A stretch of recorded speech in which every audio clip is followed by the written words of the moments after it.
Okay, good afternoon guys. Unboxing tayo ng isang fishing reel, Capstan Elite 5000 series. And dumating kanina, nasa meeting ako. Yan, i-unbox natin para makita natin kung reel nga talaga laman. Ayan guys, ayan. Buksan natin.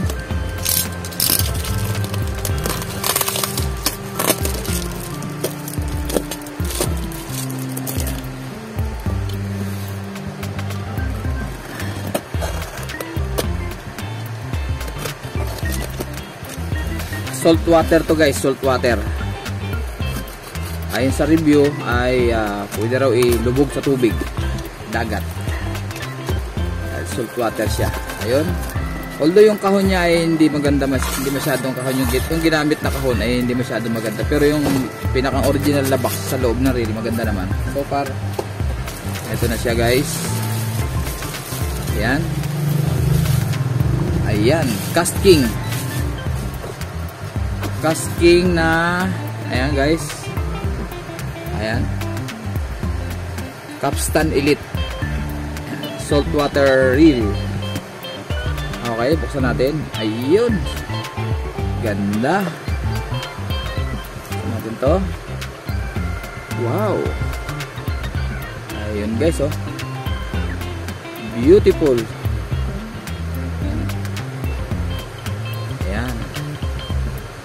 Silyado siya, kaya salt water ang kanyang description ng reel na yan, salt water. Saka naka power handle na siya. Ayan guys, oh, tabi natin to para makita maigi. Ayan. Ayan. Ganda. Ito yung kanyang power handle. Ayan. Ayan. Naka power knob na siya. Ganda.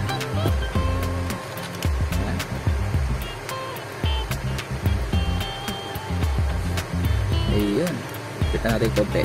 Ayan, tapos ayun, smooth. Ayan, pwede na siya pan light jigging 5000 series. Siguro kargan ko to ng braid na mga 20 pounds, 15 o 20 pounds. Nakalagay dito sa kanyang specs ay tama, 15 pounds nga, pwede sa 15 pounds ay 320 yards ang capacity niya. Pag 20, 245 yards. Pag 25 pounds, 190 yards. So dito ako sa dito ako sa 15 para marami-rami mailagay. Bali 320 yards siya pag 15 pounds ang ginamit ko na braid. 571 ang kanya-kanyang ratio ng kanya kanya retrieval, yung ikot niya. Ito ng spool. 1 2 3 4 5.7. Parang 6 na rin siya almost. Ayan guys, ganda. Medyo mabigat siya. Hindi ko pa nakakita maigi yung Nalimutan ko yung kanyang materials ko, anong ginamit dito. Ayan. Pero maganda guys, ayan. Okay. Ayan. So ang presyo niya ay, ano ba presyo nito? Saan ba presyo nito? Nasa 6,000 siya, 6,400 mahigit. Ito yung kanyang mga manual. May kasama pang sticker. Yung manufacture date, lalagyan natin yan. Ito yung kanyang manual, catalog sa parts. Ayan, kung sakaling mag-overhaul ka ito, pero dahil sealed type to, hindi dapat to binabaklas. Kung maglilinis tayo, hugas lang, kasi sealed type siya, masisira yung kanyang original na sealed, yung pagkaka-sealed nya kung gagalawin natin. Kaya hanggat maaari, huwag gagalawin sa ngayon sa review. Tsaka ganoon naman talaga dapat, wala namang problema, hindi dapat bubuksan siya. Hugas-hugas lang ng tap water.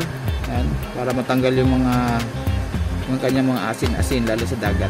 Ayan guys, so ito tatabi ko lang to at hindi ko naman talaga pakikialaman yan. Sayang ang kanyang sealed. So wala nang ibang laman. Ito yung kanyang, ayan guys, oh. Ayan. Ito, baliktad pala.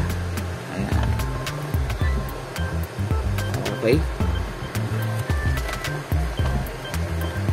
Baliktad pala. Ayan.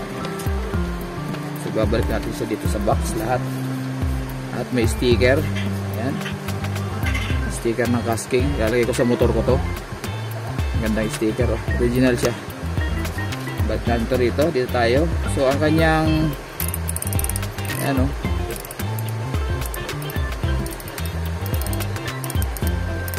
Ayan, oh. Kanyang clicker sound. Okay. Ito natin. Silyado talaga siya. Ayan. Ayan. Ayan. Kanyang rotor. Ang rotor niya ay stainless. Stainless yung kanyang shafting, yung pinakang shafting niya. Ayan. Balik natin para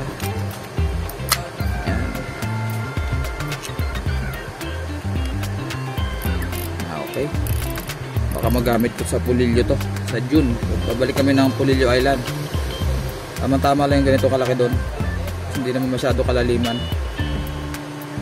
Ayan, ganda guys. Ayun, salamat. Salamat sa Lazada at saka sa seller. Tsaka sa rider na rin. Ayan, 5000 series. Ayan. Okay.